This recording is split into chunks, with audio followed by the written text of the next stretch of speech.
Match खेला जा रहा है गद्दाफी स्टेडियम लाहौर में पेशावर ज़ल्मी और इस्लामाबाद यूनाइटेड की टीमों के दरमियान। Islamabad United 5 match on a trout जीतने के बाद छठे मैच में उसे शिकस्त हुई और इस वक्त भी जो सूरत हाल है वो पेशावर ज़ल्मी के हक़ में खासी बेहतर नज़र आ रही है। 144 रन का टारगेट मिला है पेशावर ज़ल्मी की टीम को इस्लामाबाद यूनाइटेड के ख़िलाफ़ और उसके 3 खिलाड़ी आउट हुए हैं। अगर देखा जाए तो अब तक इस मैच में इस पिच पर लो स्कोरिंग मैच है, लेकिन इसलिए उम्मीद की शमा रोशन हुई इस्लामाबाद यूनाइटेड के लिए कि इसी मैदान पर कोयटा ग्लैडिएटर्स और कराची किंग्स का जो मैच हुआ था उसमें 143 रन का जो टारगेट मिला था कोयटा ग्लैडिएटर्स को, कराची किंग्स को, उस टारगेट को वो अचीव करने में नाकाम रहे थे। तो अब उम्मीद तो यही है कि ये मैच अच्छा होगा, लेकिन कैचेस ड्रॉप करने का मुकाबला हुआ। बाबर आजम ऐसा लगता है कि किस्मत का सितारा उन पर मेहरबान नहीं है, गर्दिश में है सितारा।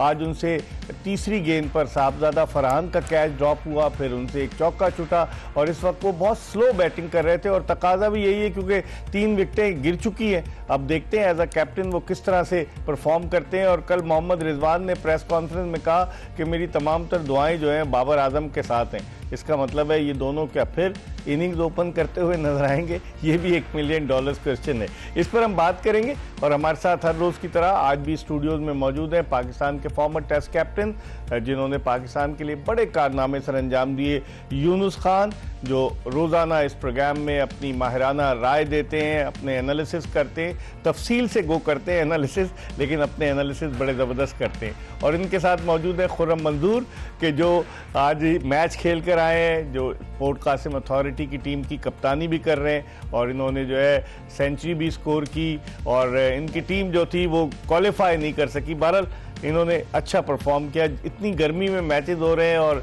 जो शेड्यूल तरतीब दी है पाकिस्तान क्रिकेट बोर्ड के लोगों ने, उस शेड्यूल का क्या होगा? अब तो उन्होंने टैलेंट हंट भी शुरू कर दिया है और भी टूर्नामेंट, धड़ाधड़ टूर्नामेंट हो रहे हैं। इस पर हम बात करेंगे और गुफ्तगू के सिलसिले का आगाज़ करते हैं हम यूनुस खान से। यूनुस, कैसे देखते हैं इस पोजीशन को कि जिस तरीके से लो स्कोरिंग ही हुआ, समझ लीजिए 143, और उसमें भी गलतियां जो थी वो इस्लामाबाद यूनाइटेड के बैट्समैनों की थी। हालांकि 51 रन पर उनकी कोई विकेट नहीं गिरी थी और फिर उसके बाद धड़ाधड़ उनकी विकेटें गिरना शुरू हुई और 5 विकेटें तो 31 रन के इजाफे के साथ आउट हो गई। 58 पे कोई नहीं था, लेकिन 5 विकेटें 31 रन के स्कोर के बाद आउट हो गई और विकेटें जिस तरह से गिरी, आप समझते हैं कि ओवर कॉन्फिडेंट थे इस्लामाबाद के बैट्समैन?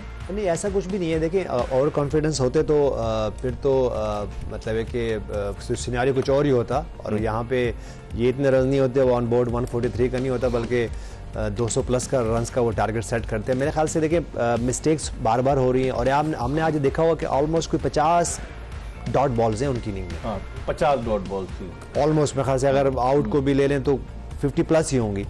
देखिए, आपको जब अगर पहले पार्टनरशिप की बात करें, कोई 52 बॉल्स पे 58 रन की जो पार्टनरशिप, उसमें भी 28 डॉट बॉल्स हैं और उसमें हम एक बात ये कर रहे हैं कि आपका एक जो स्टार बैटर है वो प्राइम जो है ना उसकी फॉर्म है। तो मेरे ख्याल से देखिए ये वो की पॉइंट्स हैं जो कि आपने नहीं करने। अगर आपसे हिट नहीं लग रही पिच में, आपको वो फ्रीडम नहीं है, तो आपने कि सिंगल डबल्स आपने जरूर करना है, स्ट्राइक रोटेट जरूर करनी है, क्योंकि जब राइट और लेफ्ट का कॉम्बिनेशन होता है वो तभी आपको सूटेबल होता है जब आप स्ट्राइक रोटेट करते हो। तो इससे पहले अगर मैं इस्लामाबाद यूनाइटेड की बात कर लूं तो वो ये एक पार्ट था कि अगर उनसे बाउंड्रियां नहीं भी लग रही होती थी तो स्ट्राइक जरूर रोटेट करते थे। आज वो थोड़ा मिसिंग नजर आया, इसी वजह से उनका जो ग्रैंड टोटल है वो कम हुआ 2 के।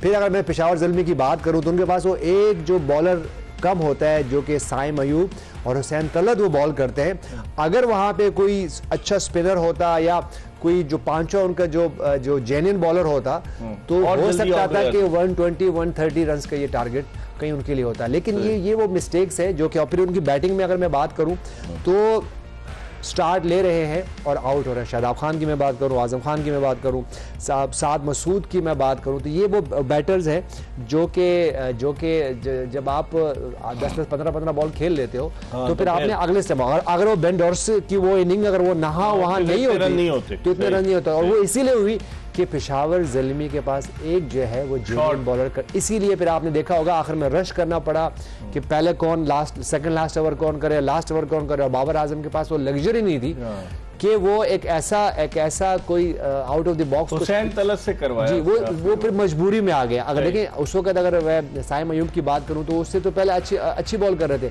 लेकिन वो मजबूर थे कि उनको अगर उस वक्त बॉल देते तो इमाद वसीम वहां खेल रहे थे। इवन अगर मैं नसीम शाह की बात करूं तो वो भी स्पिनर्स को हिट कर सकते। तो मेरे ख्याल से पेशावर ज़ल्मी जो है वो जो एक मिस कर गई पॉइंट। अगर उनके पास जेन्युइन उस वक्त बॉलर होता या विकेट टेकिंग ऑप्शन होती तो शायद इतना नज़्म नहीं होते। फिर हम कैसे देखते हैं ये टारगेट और जिस तरह की पिच थी, बिल्कुल कोई इतनी खतरनाक पिच नहीं थी जिस तरह गुज़िश्ता मैचेस में हमने देखा कि थोड़ी सी मुश्किल हो रही थी, लेकिन इस पिच पर तो इवन बाउंस था, बॉल बल्ले पर आ रहा था। बैट्समैनों की गलतियों की वजह से पेशावर ज़ल्मी जो है और इस्लामाबाद यूनाइटेड इतना बड़ा स्कोर नहीं कर सकी। कैसे देखते हैं मोहम्मद अली को आज इन्होंने खिलाया, फास्ट बॉलर, उसने 4 आउट कर दिए। अहमद दानियाल जो पाकिस्तानी टीम के साथ जिम्बाब्वे के दौरे पर गया था उसको आज खिलाया, 4 ओवर में 29 रन दिए। ओवरऑल आप इस पिच को किस निगाह से देखते हैं? देखें, शुरू के दोनों टीमों के 6-6 ओवर जो है ना स्ट्रगल करते हुए देखे क्लियर दोनों टीमों के बैट्समैन, और लेट हो रहे थे। Clear of the pitch ball निकल रही थी जिसकी वजह से बैट्समैन लेट हो रहे थे, स्पेशली अगली बॉल पे जिसको हम गुड लेंथ एरिया पे कह रहे हैं। सारे पीछे के लिए रेडी थे, स्पेशली आज थोड़ी अगर फरहान की बात करें थोड़ा सा वो पेस पे डिसीव हो रहे थे। सही उनकी बॉडी लाइन पे बॉल करी और जिस तरह जायरी जोसेफ ने बॉलिंग की है, उनकी क्या कमाल आज इंटेंट था बॉलिंग में, उनका लेवल अलग। आज उन्होंने पूरे टूर्नामेंट की बेस्ट स्पेल किया, तजुर्बा भी तो है ना, एक्सपीरियंस भी है, मगर वो इनके बारे में थोड़ी सी ये चीजें मशहूर हैं कि जिस दिन ये मूड में होता, आज वो मूड में लग रहा था। आज उसने जो फरहान को बॉलें की है ना, लिटरली फरहान एक आध बॉल पे तो लगा कि वो उतर गया। कहते हुए अच्छा तो नहीं लग रहा, मगर लगा, दिख रहा था कैमरे पे वाजे। और कहीं ना कहीं वहां पे सेंसिबल खेलना चाहिए था। जरूरी नहीं है कि आप शॉट्स खेल रहे हैं मारते रहे। देखें अगर अर्ली ऑन विकेटें गिर जाती हैं तो फिर स्ट्रगलिंग करती है। वही वाली बात है जैसे यूनुस भाई ने कहा ना कि अगर आखिरी में डॉट उसके नहीं करते तो 120 रन पे रैप अप हो जाता। वो तो आखिरी ओवर में डॉशर जो था वो तो। और यहाँ पे मेरे ये समझ में आ रहा है, एक थोड़ा सा विद रिस्पेक्ट, बाबर कप्तानी कब सीखेगा? अभी तो आप 14वें ओवर में या 15वें ओवर में आप जहां टीम रैप अप हो रही है 17वें ओवर में 16, आपने 20 ओवर खिला दिया। आप जोसेफ को ले आते, आप हुसैन तलत से बॉल करा रहे हैं। आप उनका एक प्लेयर रह गया था ना इमाद और आजम का, आप वहां रैप अप, स्मार्ट कप्तान जो होते हैं ना रैप अप, ये एंड का सोच रहे थे। आखिरी ओवर तक कौन जाता है भाई? ठीक है, आप रैप अप करो ऊपर से। इतना आपने जबरदस्त उनको आज इनकी बॉलिंग ने कमाल, वुड ने एक्सीलेंट बॉलिंग की, जोसेफ ने अटैकिंग बॉलिंग की, उनकी बैटिंग को बैकफुट पे किया है। तो ये छोटी छोटी गलतियां हैं जिसकी वजह से ज़ल्मी को भारी पड़ रहा। आई होप कि ज़ल्मी ये मैच जीते और इसकी वजह से ये आगे जाने की लाइन में रहे, तो फिर ये मुल्तान सुल्तान साथी नहीं मुझे ऐसा लग रहा है ये जीतेंगे। देखें बाबर खड़ा हुआ है और मास सदाकत जिसका ताल्लुक पेशावर से, लेफ्ट हैंडेड यंग बैट्समैन है और बड़ी अच्छी बैटिंग कर रहा है। नीचे हुसैन तलत है। और अगर हम हारिस की बात कर लें, 3 मैच हो गए वो पैडल मारते आउट हो जाते हैं, कोई पूछने वाला नहीं है उनको। उनको कप्तानी का कह दिया गया ना कि आप शाहीन के कप्तान हैं, आप आगे पहले तो परमानेंट हो जाएं। आप कप्तानी के बत्ती के पीछे घूमने का शौक है। इंटरव्यू भी देते हैं ना चैंपियंस कप में, कहते हैं अच्छा वो हम हार गए। देखें मुझे कोई प्रॉब्लम नहीं होती कप्तानी की भी, आप जो भी इंटरव्यू, मगर फिर इतना आपकी जेब में पॉकेट में होना चाहिए कि मैं बोलूं तो लोग बर्दाश्त भी करें। लेकिन आपने स्मार्ट कप्तान की बात की, स्मार्ट कप्तान तो आपके साथ बैठे हुए हैं। खुरम कप्तानी की, यूनुस कप्तानी का क्या मैं गलत कह रहा हूं तो आप बताएं, यूनुस कप्तानी में कहां लैग किया बाबर ने? वो आपके सामने है, वो क्योंकि उनके पास ऑप्शन भी नहीं है। देखिए आपको अगर फ्रंट से लीड करना है तो आपको टीम भी कहीं ना कहीं आपके पास आपके क्वेश्चंस तो करने के, इकबाल भाई मुझे बताएं तो सही कि क्या कंटेंट है मेरे पास, और मैं आपसे आप मुझसे क्वेश्चन पे क्वेश्चन कर रहे हैं, कंटेंट तो दें ताकि मैं प्रिपरेशन करूं। तो यही वो बात है जो कि बार बार हम जो कहते हैं ना सेक्रीफाइस करते हैं कहीं ना कहीं। अब देखिए इतने प्लेयर्स मौजूद हैं, अगर आप बोलो चले यार इनसे सेक्रीफाइस कर जाएं तो बाद में क्या होता है? फिर सेक्रीफाइस करते हैं, कॉम्प्रोमाइज करते हैं और फिर बाद में ये होता है कि आप रन्स करा देते हो। मेरे ख्याल से देखें इस वक्त जिस तरह पेशावर ज़ल्मी खेल रही है, बाबर आजम का बड़ा अच्छा रोल है इस वक्त। वो अपना रन बॉल खेल रहे हैं और मास सदाकत अगर मैं बैटिंग करूं देखूं तो वो जबरदस्त है। और यहाँ पे आज टॉस जो है वो इस्लामाबाद यूनाइटेड ने जीता हुआ था। तो जब आपको पता है कि चेस करना मुश्किल है और आपके पास ऊपर से एक पार्टनरशिप भी हो जाती है, लेकिन वन डायमेंशन फिर आप क्रिकेट नहीं खेल सकते। अगर मैं आज शहजादा फरहान की बात करूं, अगर उनकी 36 रन की मैं बात करूं 35 बॉल्स पे, तो देखिए आपने ऑलमोस्ट एक क्वार्टर तो खेल लिया, आप अपनी इनिंग के एक क्वार्टर खेल लिया, 6 ओवर खेल लिया आपने। तो अब ये करने के चले, नया बॉल है, हमें पता है कि यहाँ से थोड़ा सा बैट पे नहीं आ रहा, तो अब नेक्स्ट गियर में कैसे जाना है, जो कि उससे पहले कर रहे थे। लेकिन हमने ये आइडेंटिफाई किया है नोट कि आपको अपनी फॉर्म अपनी तरफ रखनी है, तो फिर आप स्ट्रगल करोगे। फिर अच्छा है कि चले 35 रन किए और आज मेरे ख्याल से वो जो टॉप रन गेटर है उसमें वो सेकंड या थर्ड पे आगे होंगे। लेकिन देखिए जहाँ ये 30-40s आप करते हो तो आपको आगे लेके जाना है कहीं ना कहीं। और मेरे ख्याल से बाबर आजम के पास बड़ा अच्छा आज मौका है कि वो इनिंग्स फिनिश करे। और क्योंकि जब आप चेस कर रहे हो तो उस वक्त इतना स्ट्राइक रेट मैटर नहीं करता, और खास तौर पे ऐसे गेम्स में।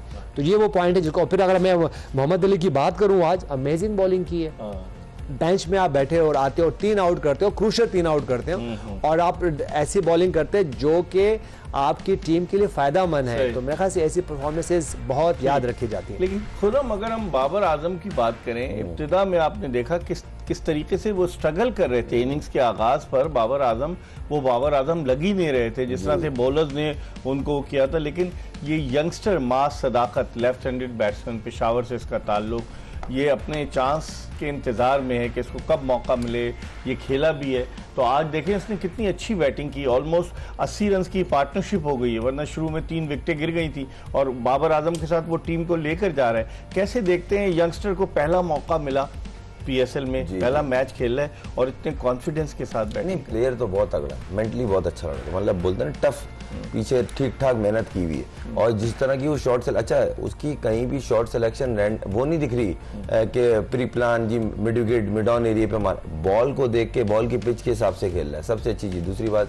वर्ल्ड नंबर 1 बैट्समैन आपके साथ हो, कप्तान हो, वो आपको खिला रहा है, इससे अच्छी क्या बस सीखने को मिलता है। दूसरी बात ये है कि इनको ये चाहिए बेसिकली जो है ना, बाबर आजम को, जैसे यूनुस भाई ने कहा, आप पूरे ओवर खेलें, मैच ये 2 ओवर पहले खत्म कर देंगे। यहाँ अगर 22 रन रह गए, अगर यहाँ पे एक आध आउट होता है, कोई ऐसी मिसहैप होती है तो शायद मैच गंदा हो, अदरवाइज मैच सीधा हुआ। 6 ओवर में 22 रन। और एक आपको याद होगा, मैं एक दिन पहले बात कर रहा था इस्लामाबाद यूनाइटेड की, कि जीतते एकदम से आप हारे, और अगर एक आध मैच और हारे ना, आप बिखरते हुए लगेंगे। और आज लिटरली वो बिखरे हुए लग रहे थे सारे, कोई नहीं वैसा जो इनके शुरू के 4-5 मैचों का कॉम्बिनेशन, एक यूनिट चल रहा था, एक ब्रेक, उसके बाद हार, फिर हार, आप एकदम से 2 डोज लगी है तो आप बैकफुट पे। शादाब भी कप्तानी के लिए नहीं आए, कप्तानी सलमान अली आगा ने शुरू की है इनकी। शादाब की कोई समझ नहीं आता, इंजरी का मसला, कभी 4 चेंज, कभी 5 चेंज, कभी कप्तान चेंज। अच्छा, सलमान ने आती खुद बॉलिंग कर ली, मेन बॉलर बाकी है, वो बच्चा खेल रहा है, अपनी जगह बनाने, या तो जगह बना ले या फ्रेंचाइज को। कल यूनुस कह तो रहे थे कि भाई पाकिस्तान के लिए जरूरी है, क्रिकेट के लिए जरूरी है, फ्रेंचाइज के लिए जरूरी है, दिखाना भी। आप अपने लिए कर रहे हो, मैं अब 350 रन पे खड़ा हूँ जी, टीम कहाँ है, 9 मैच हार गई, तो वो जरूरी है, ये अपने इंडिविजुअली सही है। लेकिन यूनुस, साइम अयूब को किसकी नजर लग गई? पहले मैच में उसने 50 रन किए, और फिर उसके बाद अगर आप देखें तो 5 इनिंग्स में उसने 19 रन किए हैं साइम अयूब ने टोटल, बल्कि 5 इनिंग्स में। तो आप क्या समझते हैं कि क्या हो गया साइम अयूब को? जिस तरह हम लोग अगर प्लेयर कुछ अच्छा परफॉर्म करता है तो एकदम से उसे जो है वो हाइप दे देते हैं कि नहीं जी बस अब हमें मिल गया, और इंजरी की वजह से वो वापस आया है, 2-3 महीने आउट ऑफ क्रिकेट रहा, और आते ही उसने 50 किए पहले मैच में पिंडी में। उसके बाद से क्या हो गया उसे? मेरे ख्याल से देखिए, जब बार बार आप एक मिस्टेक करते हो तो आप एक्सपोज होते हो, आपने अपने वीकनेसेस बॉलर्स को नहीं देनी। पिछले मैच की बात करें, एक आधा मैच में वो आए, फ़हीम अशरफ उनको लाए, उन्होंने ऑफ स्टंप से बाहर बॉल किया और उन्होंने उसको कॉट बिहाइंड होगा। आज भी अगर ये देखें तो प्ले डाउन हुए, लेकिन ऑफ स्टंप से वही लाइन पे। तो आपने अपने जो वीक पॉइंट्स हैं वो नहीं देने। अगर मैं उसमें बाकियों जो कुछ बैटर्स हैं, हमने 2-3 बैटर्स को डिस्कस किया, आपने अपने वीक पॉइंट नहीं देने। अगर जब आप देते हो तो कहीं ना कहीं आपको प्रॉब्लम होती है। आज अगर इस्लामाबाद यूनाइटेड की मैं बात कर लूँ कि इस शेप में वो आ रही है, क्यों आ रही है? जब लास्ट मैच जब उन्होंने फाइट नहीं की, हमने आपसे यहाँ बैठ के बात की कि आप चैंपियन टीम हो, आप मैच हार जाओ, कोई मसला नहीं है, करीब तो जाओ, करीब जाओ। और आज इस तरह शादाब खान ने बैटिंग की और फिर उनको बैटिंग करते उन्होंने एक स्वीप खेला तो उनको मुझे लगता है ग्रोइंग उनको उससे पहले हो चुकी थी, और फिर उन्होंने एक प्ले डाउन हुआ जो कि उनके बैक उस पे थाई पे लगा, तो लेकिन उससे पहले वो स्ट्रगल कर रहे थे। अगर आप वो एक पैडल स्वीप खेला, एक एक्स्ट्रा कवर पे उन्होंने चौका उनको मिला, उसके बाद वो उनको ग्रोइंग की हो गई थी। साइम अयूब को देखें कैसे आउट हुए। एग्जैक्टली आपको मैंने अभी एड्रेस किया। देखिए, अगर हम फ्रॉम द बॉडी खेलें। अभी ऐसा करें, नेक्स्ट ब्रेक में ना इनके सारे आउट दिखा दें, तो फिर आपको इस पे डिस्कस कर सकते हैं कि ये क्यों हुआ, क्योंकि अगर इसको हमने आइडेंटिफाई करना तो फिर सारे उनके वो दिखा दें, तो फिर हम उस पर डिस्कस कर सकते हैं। लेकिन खुरम, अब अगर यूनुस ने अच्छी बात की, लगता है बॉलर्स ने ये पकड़ लिया है कि साइम अयूब का जो रेंज है मिडिल स्टंप या लेग स्टंप वहां गेंद नहीं करनी, उनको आउटसाइड ऑफ स्टंप बहुत बाहर गेंद करनी है, जिस पे वो फंस रहे हैं। वरना अगर मिडिल स्टंप पे करें, जो फ्लिक करता है, जो बैट के मारता है, फाइन लेग, लॉन्ग लेग, जबरदस्त। देखें, मुझे ऐसा लग रहा है थोड़ा ना अर्ली, बहुत ज्यादा वो बोलते नहीं है एक्स्ट्रा सोच के आए में, यहाँ भी सिंपल करें, आप 6 ओवर पहले खेलें, कोई